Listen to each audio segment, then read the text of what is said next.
we have come to one of our last two lessons in this fiction writing unit. It's been quite a journey, hasn't it? Um, I'm really happy with the ideas that all of you have come up with. I'm really happy with all the thought you've put into your characters. I'm really happy with the story arcs that you've come up with, the problems and the resolutions that you've come up with.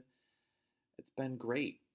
And now that you have written your first draft and you've made a couple of changes to your introduction and you've made sure that the reader is oriented to what's going on with the character and the setting, and that you've written a powerful ending, it's time to go back over your story with some revisions.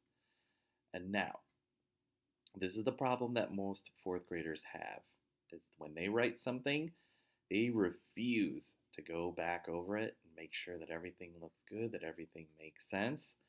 But we are definitely going to do that.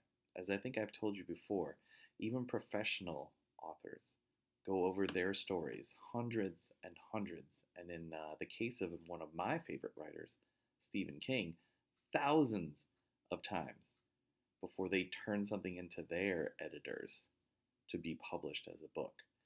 And so I don't want you to fall in love with your first draft. I want you to really look through your story. Make sure that it makes sense and follow these things really carefully.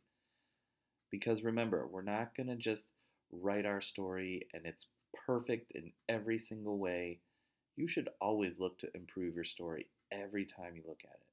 So as you're revising, I want you to read over your story very carefully and look for some of these things. Do all of my sentences make sense? Would the reader be able to follow my story? Is there anything I can do to make my story better? That could be taking something out, adding something in, or maybe just moving something around.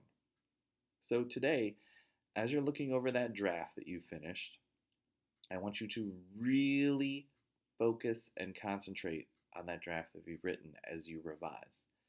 This is the first step before we edit and then before I get to take a look at it. So make sure that you are taking your time going over your story. Don't just, a lot of you like to just kind of scan through it and go, oh, I'll change this. Oh, I'll change that. Oh, this is perfect. I don't want you to think that. Pretend that you are someone else who is reading your story for the first time and make some of those changes so that you can make your good story great. Good luck. I can't wait to see what you revise. And we're almost done with this project.